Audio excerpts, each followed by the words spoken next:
Welcome back to Sledgehammer Horror, guys. I am Ken Sledge. And I'm Ashley Sledge. And let's talk horror. So today we are doing our review on killer content. So a little synopsis of the film. A fan takes her favorite influencer hostage with dreams of internet stardom, only to discover that she may be hiding a deadly secret herself. So we are going to talk about the positives, the negatives, and we are going to spoil the film. So let's get right into this and get into our positives.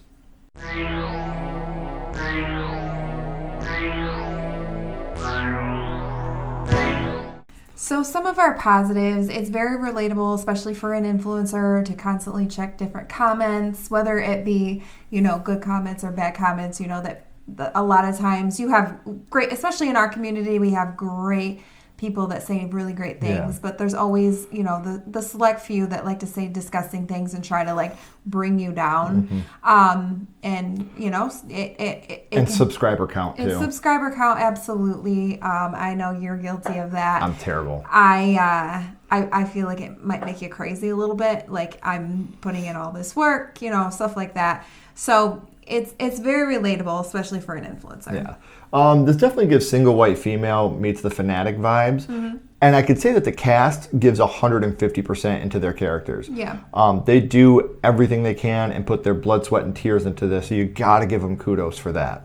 And also there's a realistic fear of an abusive partner. This is real life horror, stuff like that. You will do anything to make them happy so they aren't abusive to you. Right. And you have that fear of a fan finding where you live and coming and trying to think that they're your friend because of how they act towards you online. Yeah. And there's certain lines that aren't crossable. Yeah, and showing up at someone's front door uninvited is one of those lines that is just absolutely, you don't cross that, and it's a very unforgivable thing. So that was one thing that I also felt was a real genuine fear about this film. So those are some of our positives. Now let's get into the negatives of killer content.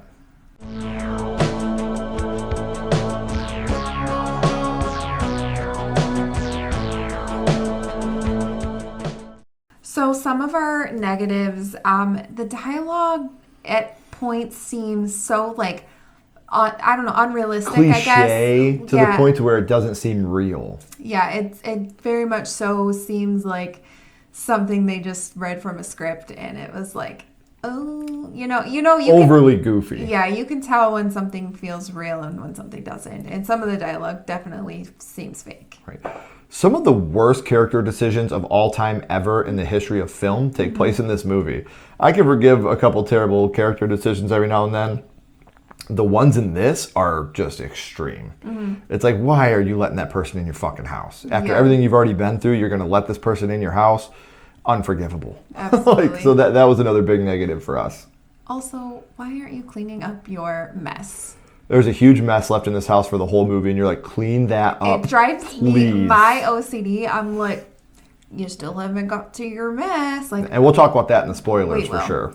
And so we know in this you have your crazy people, but at points it just feels like they're overacting. I get that you're trying to be unhinged type, but it's almost. There's one scene especially with PTSD where the person's like. Yeah. And it's just it's a little over the top on the overacting in these scenes. Now, we've talked about movies that have no villainous character really. This movie doesn't have a hero. No. Every character in this movie fucking sucks. Yeah. I'm not talking about except actors. For maybe the boyfriend, he really didn't. But he didn't have enough time to suck. Yeah, I mean, he didn't really get developed, Right. and I guess he also would have done anything for her. So he. In my opinion, every character in this movie is awful. Yeah, and not the acting. Right. No, they did their job. They made you hate them. The characters, there's not one that's redeemable. You feel sorry for them. Nope. And it's hard to put yourself in a film and root for somebody. When you have no rooting interest. Always find someone you relate to in a film, and then you fall in love with that person, and you want them to succeed. And when they're getting hurt and stuff, that's where the anxiety comes from. This one you don't give a shit. You don't give a shit about any of them. It's just okay, you all can. It makes it drag a little bit when you're just kill somebody. Yeah. Let one of these fuckers die. I don't even care which one it is at this point. Just fucking kill one of them. So those are some of our non-spoiler negatives. So now we are going to get into the spoilers of killer content.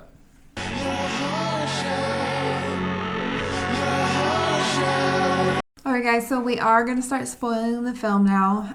It starts with a man. He's trying to murder a woman, but she ends up getting on top and she crushes his head with this like award like statue thing. His head's crushed into nothing from what we can see.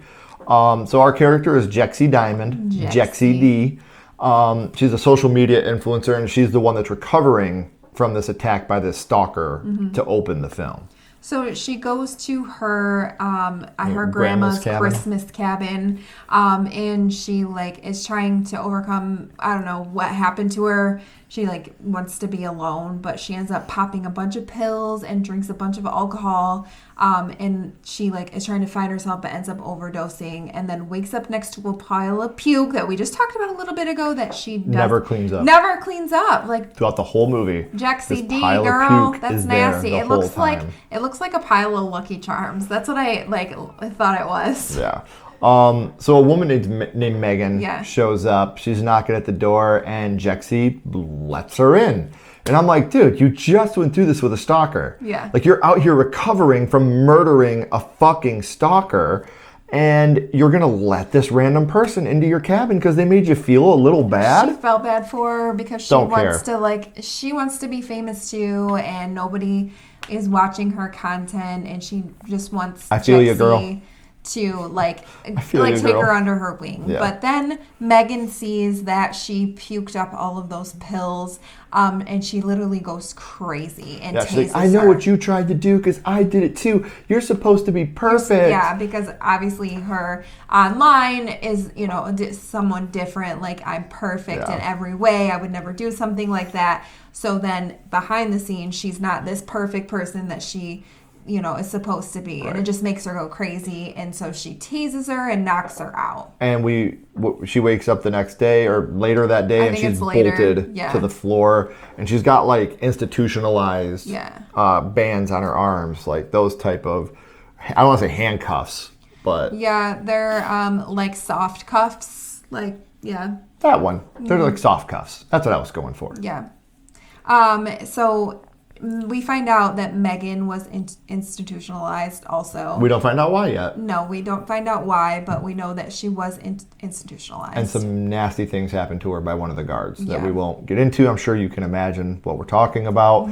Jexy's manager / boyfriend shows up and is shot by Megan's boyfriend, who apparently was just lurking around in the background the whole time because he just wants Jexy's money. Well, he doesn't really want Jexy's money. He wants Jexy to make Megan famous, but like we know that just something like that doesn't just happen overnight and you get a bunch of money. Right. And here's where we can kind of talk about why I think Jexy's manager / boyfriend is a piece of shit.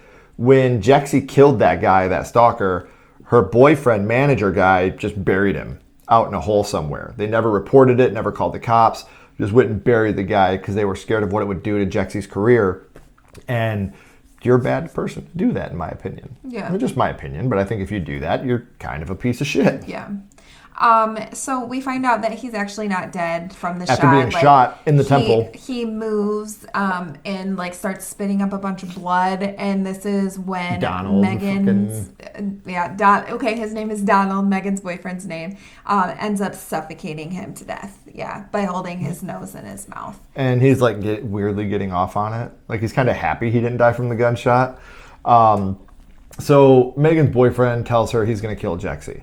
He's like, she's seen our face, Donald. He's like, she's seen our face. She's no matter what we do. He's like, we're gonna dig a hole, and her boyfriend's gonna go in it, and she's gonna go into it breathing. Yeah. So he sends Megan off to get stuff to bury them, pretty much. I need shovels, tarps, duct tape. Yeah. So he sends her to go get this stuff, and this is when Donald tries to essay Jexy. And Megan comes back and just knocks his ass out. Hits him with a fire poker. Mm-hmm. Which is funny. Megan's egging him on, trying to get him close to her because she has a corkscrew. And when she goes to try to stab him with the corkscrew, he takes it and throws it and punches her, and he's still going to assault her. Yeah, he calls her a bad girl. It's very disgusting. It's gross. So Jexy knocks out Megan at this point. Well, 'cause Megan lets her go. lets her go. Jexy knocks her out, just punches her, and chains her to the ground and ties Donald up on a chair. With like zip ties. Like, Yeah. who ain't breaking a couple of zip ties? Like, I know that I could break through a couple of zip luck. ties. Really? You don't think Oh, you could? no. Zip ties? Oh, no. I've broken zip ties before. Okay, Incredible Hulk. I am. I'll be breaking some zip ties. So they Play a game, they play hump or this, dump. Yeah, this was actually Megan's like What she this- wanted to do for her influencer page. like ask questions to a couple, and if the guy gets it wrong, then They're not meant for each other. they're not meant for each other, and she should dump him.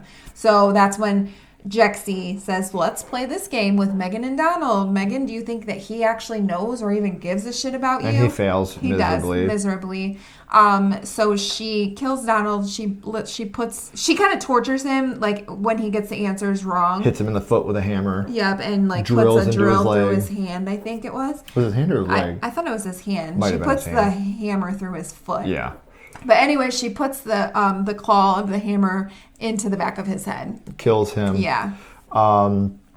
This is when Jexy like admits that like she's not from LA. She's actually a Southern girl, and she Yeah, starts like speaking her with accent comes out now. the Like I worst guess she was Southern like accent she was ever.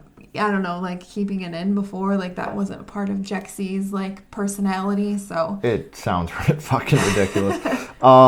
So Megan then stabs Jexy in the eye with a makeup brush when she gets close to her, and Jexy dies.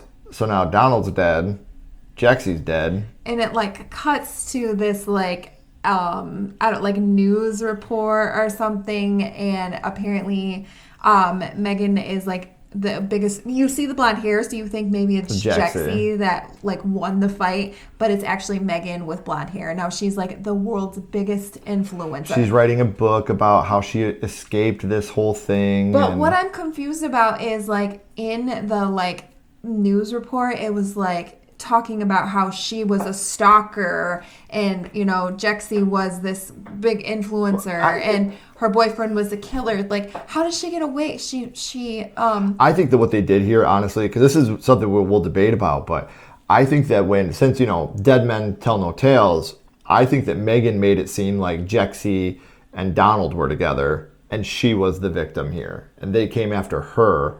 And that's why she's like the world's biggest influencer now, because she can tell her story and how she was the victim of all this. Her like, oh, she's the one that escaped from her mental institution. Wouldn't they recognize There, that? Again, huge plot holes throughout this whole movie. That's probably the least of the plot holes. Yeah. But I mean, I'm going to give this a 2 out of 5. It's not the worst thing I've ever seen. It's definitely not the best.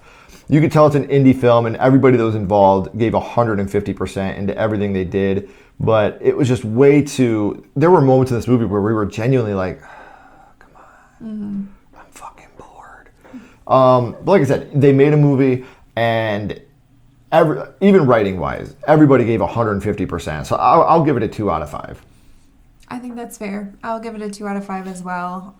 Like you know, the positives that we have, like this is something that could actually happen in real life. And it's a labor of love. Yeah, and I mean, you did feel bad for Megan at points, like she just wanted a friend to help her, and then I don't know. I did feel bad for her. Like I felt like she had mental health issues, and she was in this institution, but then even the people in the institution were taking advantage of her. So I really did feel bad for Megan.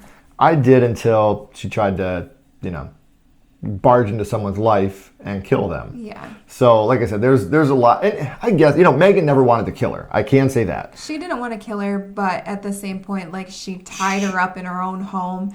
Harassed her. Yeah, like, she didn't really care that her boyfriend killed, Donald killed her boyfriend. Like, it was more like, okay, we'll leave now and just forget all of this. Right. She didn't try to make it right. Yeah. So, let us know down in the comments, guys. What did you guys think of killer content? Is there anything that you would compare this movie to that we didn't see? Is there anything about the ending that you saw that we didn't see? Let us know in the comments. If you haven't already, please like, comment, and subscribe. It does help build the channel more than you know.